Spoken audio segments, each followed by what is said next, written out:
Vous n'allez pas le croire, mais c'est arrivé pile quand j'étais cloué au lit avec une bonne grosse grippe. Elle est partie pour la réunion des 20 ans du lycée. Elle m'a juré qu'elle rentrerait avant l'aube. J'y ai cru. C'était ma première erreur.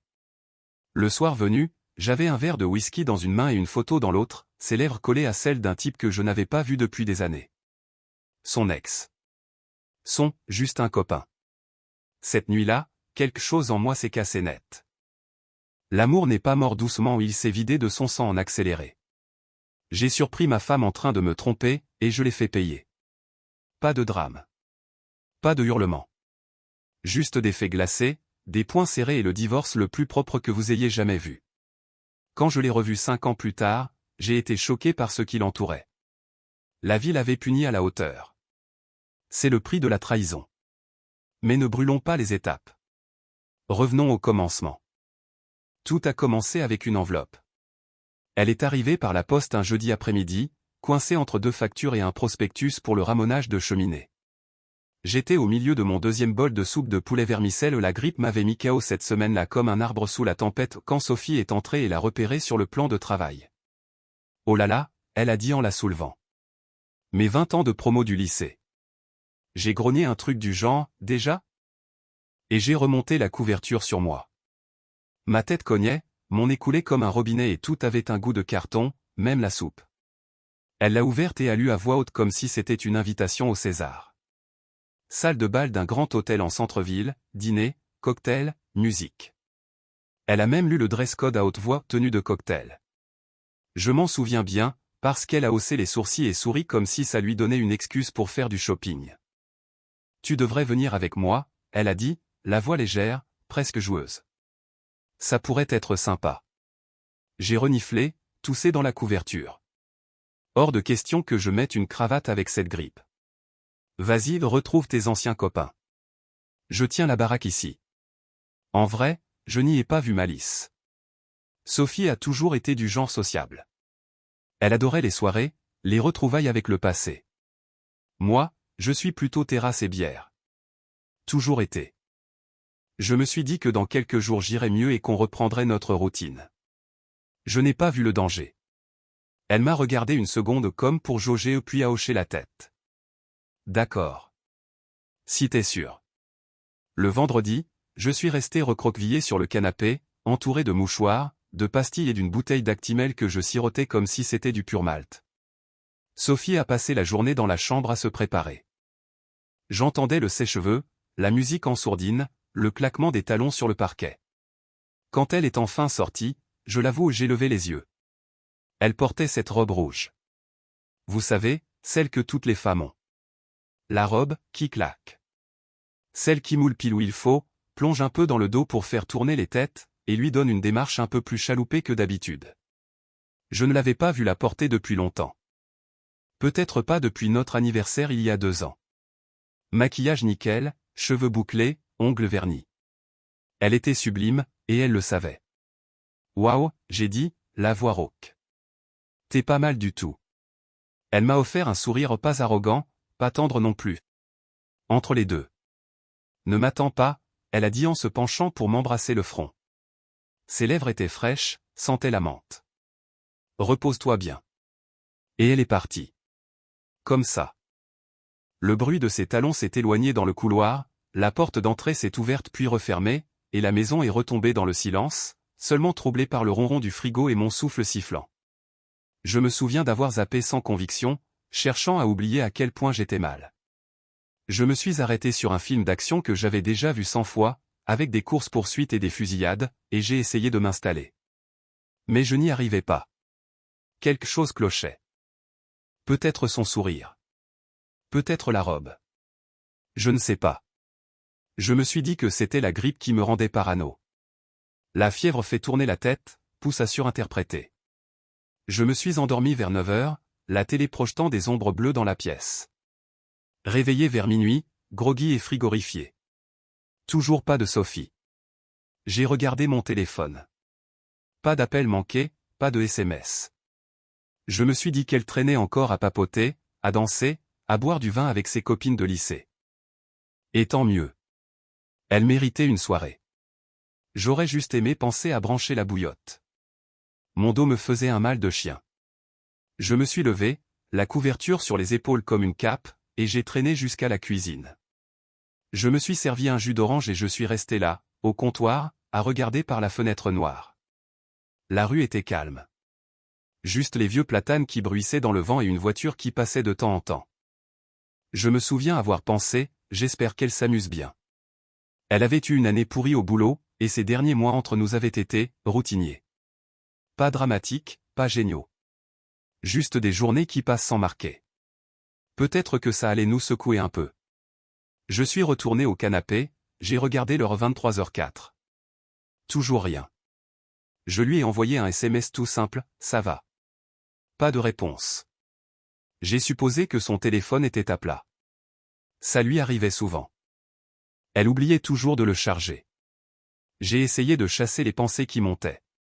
Ce n'était pas son genre de découcher, mais ce n'était pas non plus mon genre d'attraper la grippe. Finalement, je me suis rendormi avec une nouvelle couverture, un oreiller sous la nuque et un autre serré contre moi comme un gamin. Je me suis dit que tout allait bien. Et à ce moment-là j'y croyais encore. Je n'avais aucune idée que cette nuit marquait le début de la fin. Aucune idée qu'une simple photo, envoyée par un type que je connaissais à peine, me frapperait plus fort que n'importe quelle grippe. Aucune idée que mon mariage, celui que j'avais construit pierre par pierre pendant 20 ans, était déjà à moitié en cendres. Mais voilà le truc avec la confiance. On ne la voit partir que quand elle est déjà loin. Il était 23h37 quand mon téléphone a vibré. J'étais à moitié endormi sur le canapé, la télé en bruit de fond, emmitouflé dans 2 plaids comme un M. Ma gorge était sèche, ma tête cognait toujours. J'ai pensé que c'était enfin Sophie qui donnait des nouvelles. Peut-être qu'elle réalisait l'heure. Peut-être qu'elle rentrait. Mais ce n'était pas elle. C'était un SMS de Marc. Marc, je ne lui parlais pas souvent. On s'était croisés 2 ou 3 fois au barbecue, fête de Noël du quartier, une fois où on avait repeint le kiosque de la place ensemble. C'était un ancien du lycée de Sophie. Pas vraiment un pote à moi, mais pas un inconnu non plus. On avait déjà bu des bières ensemble. On parlait foot, tondeuse, ce genre de truc. Le type à qui tu fais un vrai signe de tête quand tu le croises à Leclerc. Alors quand son nom est apparu, j'ai eu ce petit serrement au ventre. Ce pincement derrière les côtes qui te dit que quelque chose déconne avant même que ton cerveau capte. Le message était court. 4 mots. Mec, je suis désolé. J'ai cligné des yeux. Mon cerveau, encore embrumé par les médocs et la fatigue, ne comprenait pas. Puis le deuxième message est arrivé. Une photo. J'ai tapé dessus. La barre de chargement a tourné. Puis l'image s'est affichée. Et je vous jure, c'était comme un coup de poing en plein sternum. Elle était là, Sophie. Dans cette robe rouge, sous un éclairage jaune doux. Les yeux mi-clos, les lèvres entr'ouvertes. Ses bras autour des épaules d'un homme comme si c'était leur place. Et ses mains à lui, ces putains de mains autour de sa taille, la serrant contre lui. Il ne dansait pas. Il ne faisait même pas semblant que c'était innocent. Ils s'embrassaient. Pas un bisou rapide. Pas un petit coucou de retrouvailles. Non. C'était lent. Profond. Le genre de baiser où le monde disparaît. Le genre qu'on ne donne pas en public à moins d'être vraiment sûr de la personne en face. J'ai senti mes doigts se crisper sur le téléphone. Ma vision s'est rétrécie un instant. J'entendais encore la télé derrière moi, mais c'était à des kilomètres. Et puis j'ai reconnu le type. Ce n'était pas n'importe qui. C'était lui. J'ai dû fixer la photo un moment avant que ça clique, mais une fois que ça l'a fait, le nom m'a percuté comme un marteau. Colin. Son mec du lycée. Celui qu'elle avait toujours balayé d'un « connerie de jeunesse ». Elle disait qu'ils avaient rompu avant le bac. Que c'était rien, juste un flirt d'ado. Je me souviens de la première fois qu'elle m'en avait parlé. On était sur la terrasse, au début de notre mariage, une 6-pack entre nous, à raconter des bêtises de jeunesse. Elle avait ri en parlant de lui. Il se prenait pour le cadeau de Dieu, elle avait dit. Trop beau parleur. J'ai mûri vite après lui. J'avais demandé s'ils avaient gardé contact, elle avait répondu sans hésiter. Mon Dieu non. Pas revu depuis des années. Elle avait menti. Parce qu'il était là, net et précis, en train de serrer ma femme contre lui comme si elle était la seule femme sur terre. Et elle le laissait faire. Non, elle le voulait. Ce regard, cette inclinaison de tête, la façon dont ses doigts s'accrochaient à sa veste, ce n'était pas de la confusion. Ce n'était pas une erreur. C'était voulu. Et d'un coup, la maison m'a paru plus petite. L'air plus lourd. Je suis resté là, à fixer la photo, le souffle coincé quelque part entre les poumons et la gorge. J'ai voulu me dire que ce n'était pas ce que ça semblait. Peut-être une blague. Un malentendu. Peut-être une photo mal cadrée au mauvais moment. Mais la petite voix que j'avais essayé d'ignorer toute la journée murmurait la vérité. Elle l'a embrassé. Pas juste embrassé. Elle l'a choisi. Et soudain, des détails de la soirée se sont mis en place d'une façon que je n'aimais pas. La robe rouge. Le sourire quand je lui ai dit qu'elle était belle. Cette petite pause quand je lui ai dit de ne pas m'attendre.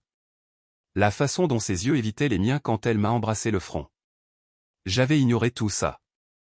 Je m'étais dit que j'étais ridicule. Malade et émotif. Que je voyais des choses là où il n'y en avait pas. Mais maintenant? Maintenant je ne pouvais plus fermer les yeux. J'ai répondu à Marc. C'était quand? Sa réponse est arrivée presque tout de suite. Il y a une dizaine de minutes. J'étais sorti fumer et je les ai vus sur la piste. J'ai pensé que tu devais savoir. Vraiment désolé, mec. J'ai regardé la photo encore une fois. Je n'ai pas pleuré. Je n'ai pas crié. Je n'ai pas balancé le téléphone ni retourné la table basse. Je suis juste resté là, dans la lumière bleue de la télé, la main tremblant juste assez pour renverser un peu d'Actimel que j'avais oublié de lâcher. J'ai senti quelque chose en moi se figer. Pas se briser. Pas exactement. Plutôt, geler. J'avais toujours cru que la pire douleur c'était de perdre quelqu'un qu'on aime. En fait, la pire douleur, c'est de réaliser que cette personne n'a jamais vraiment été à toi. J'ai regardé autour de moi dans le salon les photos au mur, le canapé qu'on avait choisi ensemble, le plaid qu'elle m'avait offert à Noël dernier. Tout m'a paru faux d'un coup. Comme un décor qu'on avait oublié de démonter. Elle était encore dehors. Encore avec lui. Probablement en train de danser. De rire. Peut-être même de lui dire qu'il lui avait manqué. Et moi? J'étais juste le con coincé à la maison avec la grippe et le cœur en miettes. Cette nuit-là, je n'ai pas beaucoup dormi. Mais j'ai gagné en clarté. Quelque chose s'était ouvert en grand à l'intérieur. Et je savais que je ne pouvais plus faire semblant que tout allait bien. Pas après cette photo. Pas après ce baiser. La maison était silencieuse, juste le bourdonnement du frigo et le tic-tac lent de l'horloge murale. J'avais dû dormir 1 heure ou 2, et encore, c'était plus fermer les yeux par épuisement que du vrai sommeil. Mon dos me faisait mal à cause du canapé défoncé, mais je n'avais pas voulu monter. Je ne pouvais pas me résoudre à m'allonger dans ce lit. Pas après ce que je savais. Vers 7h15, j'ai entendu la clé dans la serrure. Le petit cliquetis discret du verrou. La porte s'est ouverte doucement, et elle était là. Sophie. Elle est entrée comme si c'était un matin ordinaire. Comme si tout était normal. Ses talons ont claqué sur le parquet. Toujours cette robe rouge qui la moulait comme un souvenir. Son rouge à lèvres avait disparu, ses cheveux étaient en bataille au pas n'importe comment, mais de la façon qui dit qu'elle a passé la nuit dehors. Elle avait l'air fatiguée, mais il y avait encore quelque chose de suffisant dans son regard. Comme si elle avait pris son pied et qu'elle ne regrettait rien. Elle m'a vu assis là et m'a souri, toute décontractée. Bonjour, elle a dit comme si de rien n'était. T'as dormi un peu? Je n'ai pas répondu tout de suite.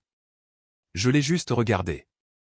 J'ai observé la trace de mascara sous son œil gauche, la façon dont son parfum envahissait la pièce quand elle passait près de moi léger, floral, et en dessous, une pointe de champagne. Elle a balancé ses talons près de la porte, est allée dans la cuisine et s'est servi un verre d'eau comme si elle n'avait pas disparu toute la nuit sans un mot. Puis elle s'est retournée, s'est appuyée au plan de travail et a bu lentement. On a fini par regarder le lever du soleil, elle a dit, la voix légère, comme une anecdote mignonne qu'on raconte à une copine. Toute la bande. C'était magique. Tu n'imagines pas les histoires qui sont sorties. Comme au bon vieux temps. J'ai hoché la tête une fois. Sec. Elle n'a pas semblé le remarquer ou peut-être qu'elle s'en fichait. Elle a ri doucement et s'est dirigée vers l'escalier. Je vais prendre une douche, Elle a lancé par-dessus son épaule. Je me sens crade. J'ai attendu d'entendre l'eau couler à l'étage. Puis j'ai pris mon téléphone. Mes doigts ont bougé lentement. Méthodiquement. Plus de tremblements. Plus de panique. J'ai descendu jusqu'au nom de Marc et j'ai tapé un message simple. Vous êtes vraiment resté jusqu'au lever du soleil? Les petits points sont apparus presque tout de suite, il écrivait. Puis la réponse est arrivée. Non mec. Je suis parti juste après minuit. Beaucoup sont partis à ce moment-là. C'était pas vraiment une nuit blanche. J'ai fixé les mots. Je les ai lus 2 fois. 3 fois. J'ai senti le dernier fil de déni se rompre en moi. Donc elle avait menti. Directement. Sans même scier. Elle était entrée dans notre maison, portant une robe qui sentait un autre homme, m'avait souri en face et m'avait balancé une salade comme si je n'allais pas tiquer. Et ce qui m'a marqué le plus, ce qui s'est enfoncé plus profond que tout le reste. Elle avait l'air à l'aise en le faisant. Pas une hésitation. Pas de culpabilité. Pas un bégaiement. Elle avait déroulé son histoire comme si elle l'avait répétée. Comme si elle l'avait peut-être déjà fait avant. Je me suis levé lentement, les articulations qui craquaient après être restées voûtées si longtemps. Je suis allé à la cuisine, me suis servi un verre d'eau comme elle. Mais le mien n'est pas passé facilement. Il s'est coincé dans ma gorge comme du gravier. À l'étage, l'eau coulait toujours. J'entendais ses petits déplacements. Et je suis resté là, les paumes appuyées sur le plan de travail, le cœur battant lourd et lent comme un tambour d'alerte. Je n'ai pas crié. Je n'ai pas monté les marches 4 à 4. Je ne l'ai pas accusé, je ne l'ai pas insulté, je n'ai pas exigé d'explications. J'avais déjà toutes les réponses dont j'avais besoin. Elle avait embrassé cet homme. Elle était restée avec lui. Elle m'avait menti sans sourciller. Et pour la première fois en 20 ans, j'ai regardé ma femme et j'ai vu une inconnue. Quelqu'un en qui je ne pouvais plus avoir confiance. Quelqu'un qui ne me respectait pas assez pour inventer un mensonge convaincant. Je n'ai pas crié. Je n'ai pas retourné la table. Je n'ai pas défoncé la porte de la salle de bain pour lui demander des comptes pendant qu'elle se rinçait le parfum et les caresses d'un autre. Je n'ai rien fait de tout ça. J'ai juste su. Je suis resté assis au bord de la chaise de la cuisine longtemps après que Sophie fut montée. L'eau a coulé une éternité. Je l'entendais fredonner. Le même petit air qu'elle chantonnait toujours en se préparant pour dormir. Ça sonnait différent maintenant. Vide. Mon estomac se nouait, mais pas à cause de la grippe cette fois. Autre chose avait pris racine. C'est là que j'ai compris que je ne pouvais plus rester les bras croisés à faire semblant. Je devais savoir exactement jusqu'où ça allait. Pas des suppositions. Pas des intuitions. Des preuves. Solides. Froides. Irréfutables. J'ai repris mon téléphone, fait défiler les contacts habituels, les collègues, mon frère, mon vieux pote de pêche et je me suis arrêté sur son nom. Bruno. On avait fait l'armée ensemble il y a longtemps. Dur à cuire, malin comme un renard, et toujours capable de lire les gens mieux qu'il ne voulait se montrer. Après sa démobilisation, il avait bossé avec des détectives privés aux filatures, enquête de moralité, traque de gens qui préféraient disparaître. Le genre de boulot dont on ne parle pas autour d'un pastis. Il me devait un service. Un que je n'avais jamais prévu d'utiliser. Jusqu'à aujourd'hui. Je lui ai envoyé un message, « Tu fais toujours tes petits contrats à côté ?» Il a répondu en moins de 5 minutes. De quoi t'as besoin? On s'est retrouvés 2 jours plus tard dans un bistrot à mi-chemin entre nos villes. Je lui ai tout raconté sans les violons, juste les faits. Sophie avait menti. On l'avait vu avec son ex. Je voulais savoir si c'était un coup isolé ou quelque chose de plus grave. Bruno a écouté, hoché la tête lentement, siroté son café comme si c'était une journée banale. Tu veux la faire suivre, il a dit. Pas une question. J'ai hoché la tête. Propre. Discret. Je veux pas qu'elle se doute de quoi que ce soit. Il a accepté. Il commencerait le lendemain. Et comme ça, la surveillance a démarré. J'ai commencé à observer moi aussi, du mieux que je pouvais. Rien de sophistiqué. Juste ouvrir les yeux pour de bon. Les choses que j'ignorais avant sautaient aux yeux maintenant. Les schémas. Les excuses. Les histoires qui ne collaient plus. Ça n'a pas traîné. Sophie a commencé à finir tard au boulot, de plus en plus souvent. Son agence de pub avait de nouveaux gros clients, qui la retenaient jusqu'à 21h, parfois 22h. Elle rentrait l'air épuisée, mais son téléphone ne quittait jamais sa main. Elle le posait face contre le bois de chevet, et elle ne le chargeait plus en bas. Puis sont arrivés les déplacements pro. Elle disait que l'agence l'envoyait voir des clients en grosse campagne, délai serré. Partie 2 ou 3 jours d'affilée. Je proposais de la conduire à l'aéroport, mais elle insistait toujours pour prendre un Uber. C'est plus rapide. Plus pratique.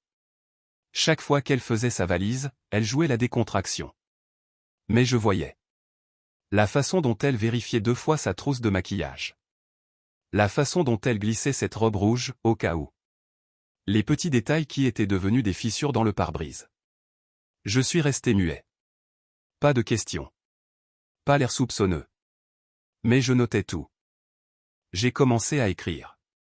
Date, heure, ce qu'elle disait, combien de temps elle partait. Je cherchais les recoupements, je vérifiais les relevés de cartes quand ils arrivaient, je regardais le compteur de la voiture. Pendant ce temps, Bruno m'envoyait des messages courts. Il était pro jamais plus que le nécessaire. Elle a quitté le bureau tôt. Dîner avec un homme. Pas pro. Même type que sur la photo de la réunion. Celui-là m'a frappé comme un coup de massue. Je n'ai pas répondu. J'ai juste fixé l'écran. Je le savais déjà au fond de moi. Mais le voir écrit noir sur blanc par quelqu'un qui n'avait aucun intérêt personnel, ça m'a fait quelque chose. Ça a réglé la question que je portais comme un poids sur la poitrine. Ce n'était pas une erreur d'ivresse, un moment d'égarement. C'était voulu. Un schéma. Un choix. Une double vie. Elle donnait le meilleur d'elle-même à un autre pendant que moi je pliais le linge et faisais réchauffer de la soupe. Le pire? Elle était douée. Vraiment douée.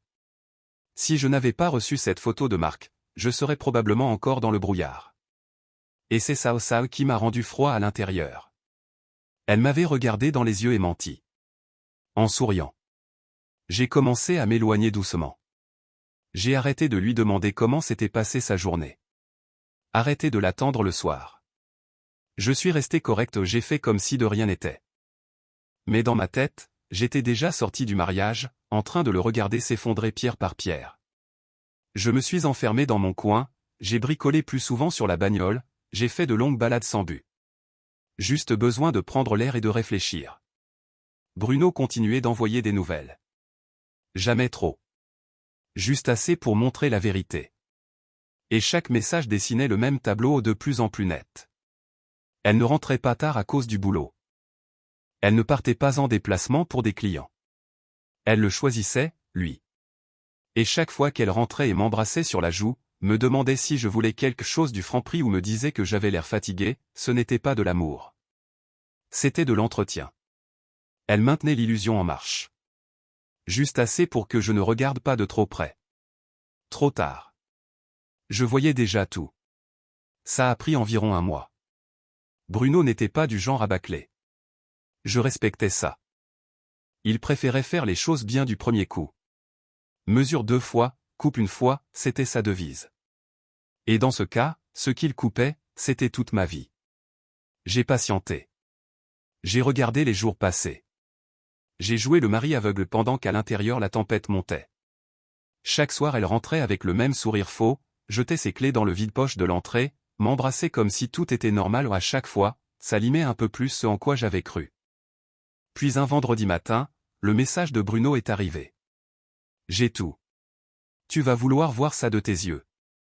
On s'est retrouvés l'après-midi dans l'arrière-salle d'un resto de grillade en bord de National.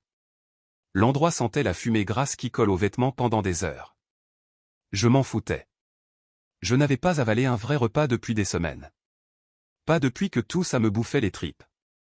Bruno a fait glisser une enveloppe Kraft sur la table comme s'il distribuait des cartes dans une partie à gros sous. Il n'a pas dit grand-chose. Il ne le faisait jamais. Juste un regard qui disait « Voilà ce que tu as demandé ». J'ai attendu d'être dans ma bagnole, garée à l'ombre près de l'ancienne gare de marchandises, pour l'ouvrir. La première chose qui m'a frappé, ce sont les photos. Tirage couleur. Net. Ma femme Sophie main dans la main avec lui. Colin. Le même connard arrogant de la photo de la réunion. Sauf que là, ce n'était pas une piste de danse. C'était un trottoir devant un hôtel. Je ne l'ai pas reconnu tout de suite, mais en regardant mieux, je me suis souvenu que c'était celui que sa boîte utilisait soi-disant pour les clients de province. Il y avait des photos d'eux au bar de l'hôtel. Collés serrés. Riant. Sa main sur son bras à lui. Ses doigts qui effleuraient sa joue à elle. Elle avait l'air détendue. Habituée. Comme si elle l'avait fait 100 fois. Et puis les dates. Différents jours. Différentes tenues. Différentes villes. J'ai tourné les photos lentement, le cœur qui cognait dans les oreilles. Il y avait aussi des tickets. Réservation d'hôtel à son nom à lui. 2 personnes. Room service pour 2. Et glissé tout au fond, un agrandissement d'une capture de caméra de surveillance granuleuse, noir et blanc, un couloir d'hôtel. Elle était là, marchant vers la chambre, main dans la sienne.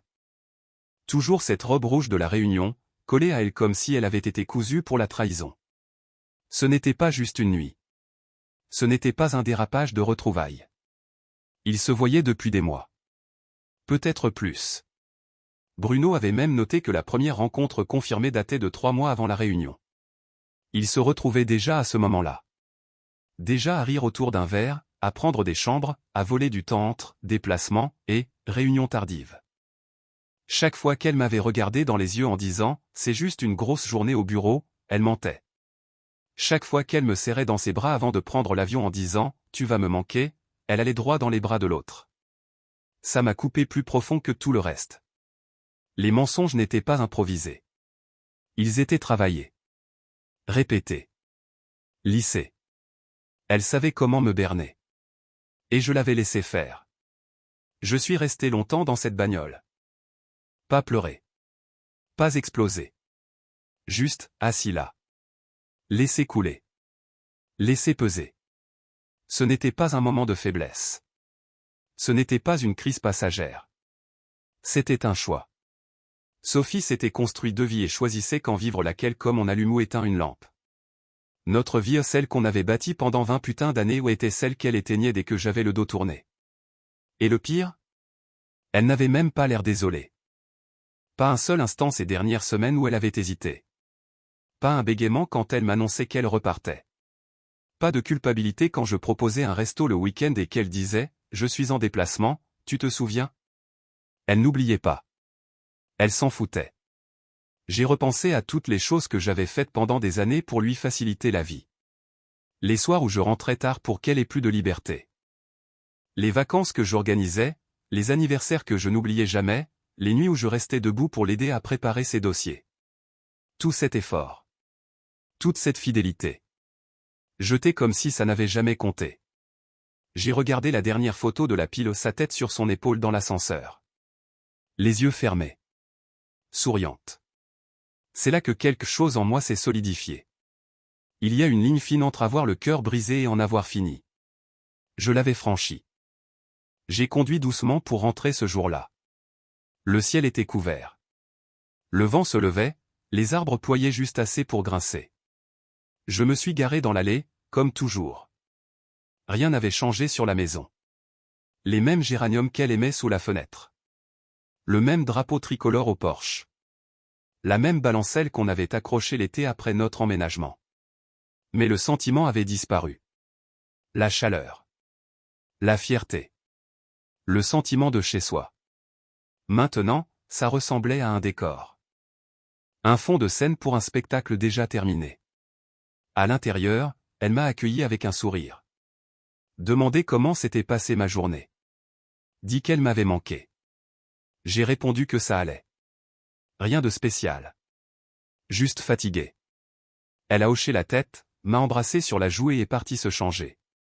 Je l'ai regardé s'éloigner. Calme. Immobile. Pas de main qui tremble. Pas de rage qui brûle. Parce que maintenant je ne devinais plus. Maintenant je savais. Maintenant je n'étais plus seulement en colère. J'étais concentré. Il y a une clarté qui arrive quand on arrête de jouer la comédie. Quand le cœur arrête de demander « pourquoi » et commence à demander comment? Comment je mets fin à ça? Comment je sors propre? Comment je fais pour qu'elle ne sorte pas en riant? La première chose que j'ai faite, c'est appeler Nathalie. Ça faisait des années qu'elle était mon avocate. Elle m'avait aidé pour des histoires de terrain, rédiger les papiers quand j'avais monté ma petite boîte de dépannage, ce genre de truc.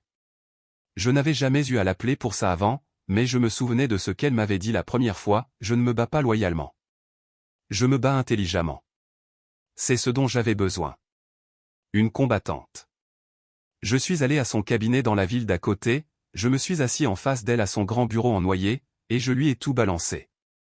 La filature, les tickets, les photos, les mensonges. Sans fioriture. Cash. Quand j'ai fini, elle s'est renversée dans son fauteuil, a croisé les bras et a dit, « Parfait. On va la frapper là où ça fait mal. » On a commencé par le début. Étape 1, tout rassembler. Bruno avait déjà fait le plus gros photos, vidéos, chronologie. Mais Nathalie voulait du béton. Elle m'a fait reprendre les 6 derniers mois de relevés bancaires, de cartes, de téléphone. On a marqué chaque opération bizarre. Chaque dépense inexpliquée. Des nuits d'hôtel qui ne correspondaient pas à ses soi-disant voyages. Des billets d'avion absents des notes de frais de la boîte. Des additions de resto pour 2 quand elle disait manger seule. Ça montait vite. Elle m'a dit de faire semblant que tout allait bien. De ne rien laisser paraître. C'était facile. J'étais déjà devenu un fantôme dans ma propre maison. Je gardais la tête baissée, je restais discret, je la laissais croire que j'étais toujours dans le noir. Pendant ce temps, Nathalie et moi avons tracé le plan comme sur un champ de bataille. On a listé tous les biens au compte, maison, le pavillon à la campagne, les voitures, la retraite, les assurances-vie. Certains en commun, certains à mon nom seul. Certains hérités. Certains gagnés. La stratégie de Nathalie était simple, isoler ce qui était uniquement à moi, bloquer tout ce qu'elle pourrait toucher, déplacer le reste là où elle ne pourrait pas l'atteindre sans déclencher des alertes. Pas de cinéma, a dit Nathalie, de la précision chirurgicale. Alors j'ai commencé. J'ai déplacé des fonds jamais assez pour alerter, juste des petites sommes par-ci par-là. Transférer une partie de mon épargne perso sur un compte à mon nom seul, qu'elle ne connaissait pas, clôturer quelques vieux comptes communs en prétextant des « alertes fraude ». Elle n'a même pas tiqué. Sophie était tellement plongée dans sa deuxième vie qu'elle ne regardait plus la vraie. Elle signait encore les papiers conjoints sans les lire. Me laissait encore m'occuper des factures, des impôts, des mises à jour de compte. Ça avait toujours été notre système. Elle gérait le côté social, repas de famille, vacances, anniversaires et moi les chiffres. Elle pensait que je jouais toujours ce rôle. Elle ne savait pas que j'étais en train de reprogrammer tout le tableau électrique sous ses pieds. Nathalie m'a aussi fait documenter chaque détail. Chaque départ, déplacement, chaque excuse pour rentrer tard, chaque contradiction que je relevais. J'ai tenu un journal, sauvegardé des mets, fait des captures d'écran. Et je l'observais de près. J'ai remarqué à quel point elle souriait à son téléphone. À quel point elle s'isolait pour certains appels. À quel point elle sursautait légèrement quand je parlais de ses « grosses journées ». Les mensonges s'empilaient plus vite qu'elle ne pouvait les cacher. Mais elle ne s'inquiétait pas. Parce qu'elle pensait toujours que j'étais aveugle. Et c'était mon plus grand avantage. Le timing devait être parfait, disait Nathalie. Si on bougeait trop tôt, Sophie pouvait prendre un avocat, contre-attaquer, essayer de récupérer une part de ce que j'avais construit.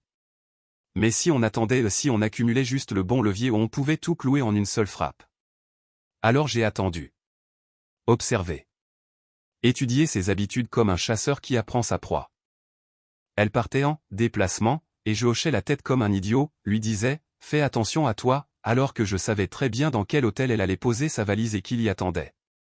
Et chaque fois qu'elle franchissait la porte, je me sentais de moins en moins mari, et de plus en plus témoin en train de collecter des preuves sur une scène de crime. Je ne rageais pas. Je ne hurlais pas. Je ne cassais rien.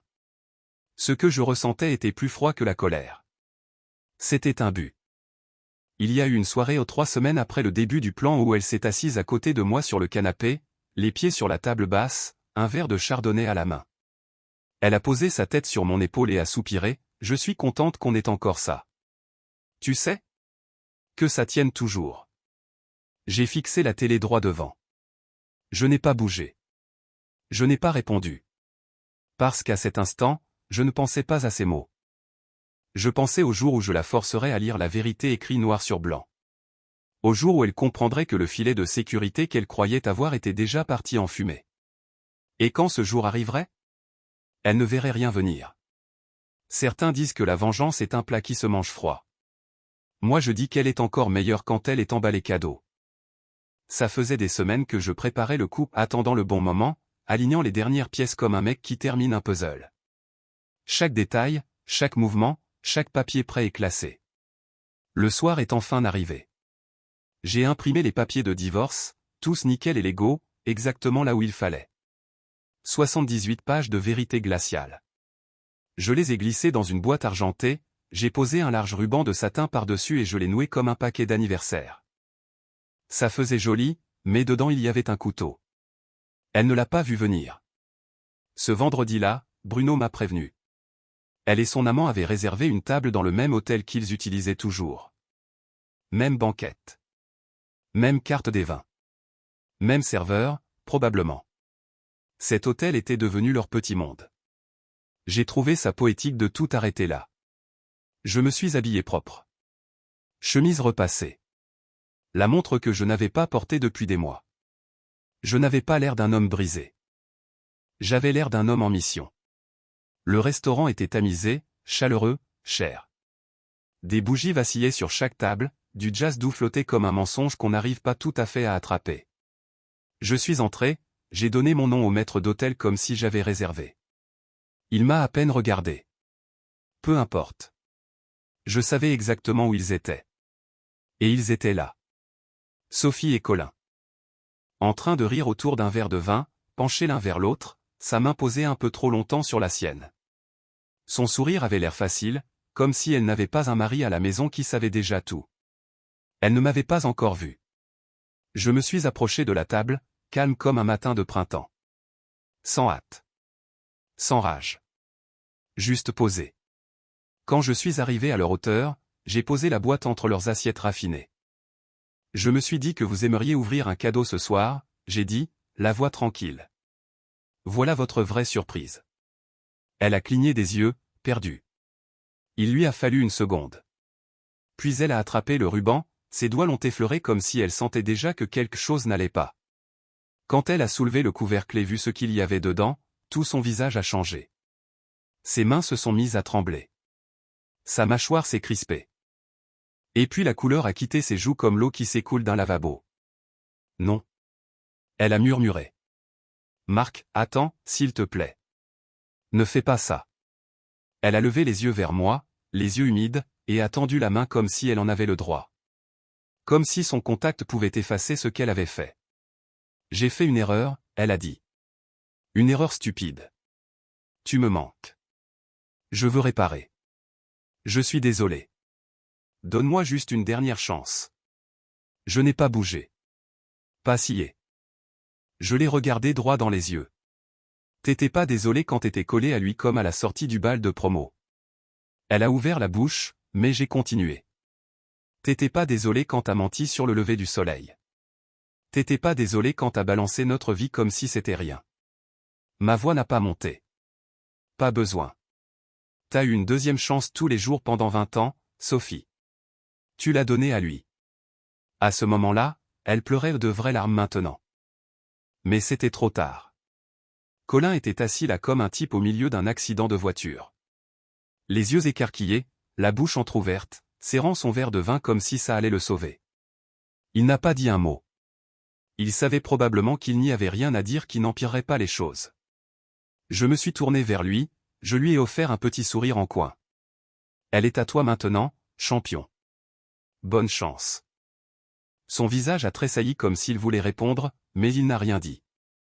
Il est juste resté là, agrippé au pied de son verre comme si c'était la dernière chose qu'il possédait. Je me suis retourné et je suis parti.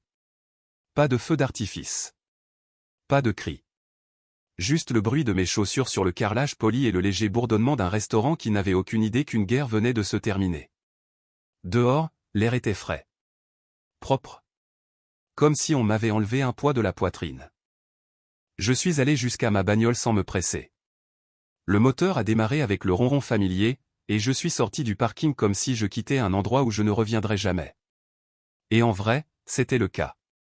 Tout ce que cet endroit avait pu représenter un jour ou tout ce qu'elle avait pu représenter n'existait plus. Juste descendre. Je ne me sentais pas triomphant. Pas héroïque. Juste, libre. Elle avait cru pouvoir s'en sortir avec des mensonges. Avec du charme. Avec des larmes, des supplications, en replongeant la main dans le puits d'un mariage qu'elle avait déjà abandonné pour en tirer quelque chose. Mais le puits était à sec. Elle avait pris trop souvent, trop longtemps. Et maintenant? La corde avait lâché. Le divorce est passé comme une lettre à la poste.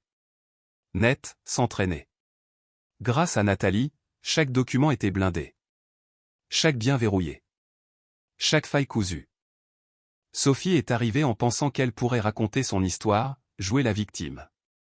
Mais la juge a vu les preuves, toutes photos, chronologie, relevé bancaire. 20 ans de fidélité écrasés sous le poids de ses choix. Je suis sorti du tribunal plus léger. Elle, non. Elle s'est retrouvée avec les factures de nos cartes, une Peugeot en leasing qu'elle ne pouvait plus payer, et l'homme qu'elle pensait être son plan B est Colin. La grande solution romantique à son ennui de cadre. Sauf que le conte de fées n'a pas tenu longtemps hors des chambres d'hôtel. Moi? J'ai vendu la maison. J'ai pris ma part et j'ai acheté un chalet au bord d'un lac, à 2 heures au nord. Grande terrasse, vraie cheminée, l'eau tellement calme le matin qu'elle ressemblait à un miroir. Pas de circulation, pas de bruit. Juste le vent dans les sapins et le cri des plongeons sur l'eau. Je me suis mis à la menuiserie. Rien de compliqué ou des étagères, des chaises, des petites pièces. Remettre les mains dans le bois. Me construire une nouvelle routine. J'ai commencé à collectionner du whisky, une bouteille à la fois, à siroter les bonnes bouteilles lentement les soirs d'hiver. À force, je me suis remis à randonner aussi. Les sentiers derrière le chalet partent sur des kilomètres. Ça m'a vidé la tête comme rien d'autre. Pour la première fois de ma vie d'adulte, je n'étais plus le mari de quelqu'un. J'étais redevenu un homme, tout simplement. 3 ans ont passé comme ça. Puis 5. Et puis un jour, un jeudi après-midi banal, je sortais de la quincaillerie avec un chariot plein de planches de cèdre pour la terrasse que je construisais. J'ai chargé le premier tas dans la benne et j'attrapais le second quand j'ai entendu une voix. Douce. Tremblante. Marc. Je me suis retourné. Et elle était là. Sophie. Amaigrie. Plus pâle. Les yeux creux, les pommettes plus saillantes que dans mon souvenir. Les cheveux attachés, mais en désordre. Son maquillage tenait à peine. Elle avait l'air usée. Comme si la vie l'avait traînée derrière elle pendant longtemps. À côté d'elle se tenait une petite fille. 4 ans, peut-être 5. Boucles blondes. Yeux bleus qui ne rataient rien. Elle tenait la main de Sophie comme si c'était la seule chose qui lui restait. J'ai besoin d'aide, a dit Sophie. Sa voix s'est brisée sur le dernier mot. S'il te plaît. Écoute-moi juste. Je n'ai pas bougé. Pas scié. Je l'ai regardée droit dans les yeux. Elle n'est pas de toi, elle a ajouté vite, les yeux glissant vers la petite. C'est la sienne. Après que tu m'as fait signifier les papiers, j'ai découvert que j'étais enceinte. Je n'ai rien dit. J'ai gardé les yeux sur les siens. Elle a dégluti péniblement. Il est parti, elle a murmuré. Pas longtemps après. Il a traversé la France. Bloqué mon numéro. Dit qu'il n'était pas prêt pour tout ça. J'ai plus rien, Marc. Pas de boulot stable. Pas d'économie. Je coule. S'il te plaît. Je te demande pas pour moi. Juste, quelque chose. Pour elle. La petite m'a regardé. N'a rien dit. Juste cligné des yeux. Innocente. Aucune idée du merdier dans lequel elle était née. C'est là que j'ai parlé. T'aurais dû y penser la nuit où t'as choisi lui, Sophie. Elle a tressailli comme si je l'avais giflée. J'ai fait un pas vers elle. Calme. Solide. Appelle-le. Le mec pour qui t'as fait exploser notre vie. Dis-lui d'être père. Dis-lui d'arrêter de se cacher. Mais ne viens pas me voir maintenant comme si j'étais une bouée. Elle a essayé de tenir le coup, les yeux battant vite, les larmes qui montaient. Marc, s'il te plaît. Non, j'ai dit, ferme comme un coup de marteau. T'as fait ton choix. T'as choisi lui. Tu m'as laissé dans la merde sans hésiter. Et maintenant tu veux une aide? Non. Elle pleurait maintenant, essayant de rester discrète, sûrement pour la petite. Mais je n'ai pas bougé. T'as cramé le pont, j'ai dit. Maintenant vis avec les cendres. Je me suis retourné vers ma bagnole, j'ai fini de charger les planches. Elle est restée là. Je n'ai pas regardé en arrière. J'ai roulé doucement. Tranquille. Juste un mec de plus qui rentre chez lui, en paix et au calme. Parfois je pense à cette gamine. Pas sa faute. Elle n'a rien demandé de tout ça. Elle n'a pas choisi ses parents. Et pour être honnête, une partie de moi espère qu'elle s'en sortira bien. Qu'elle trouvera du bon dans ce monde malgré tout. Mais je ne suis pas son père. Et je ne suis certainement pas le sauveur de sa mère. J'ai donné 20 ans à Sophie. Je lui ai construit un foyer. Je l'ai aimée quand ce n'était pas facile. J'ai été là tous les jours comme un homme doit l'être. Et quand elle a tout jeté par-dessus bord? Je ne me suis pas écroulé. J'ai juste veillé à ce qu'elle ne puisse pas revenir ramper. Partagez votre opinion dans les commentaires, le héros a-t-il eu raison de refuser d'aider l'enfant, ou aurait-il dû faire une exception? Si vous avez aimé cette histoire, abonnez-vous à la chaîne et likez-la.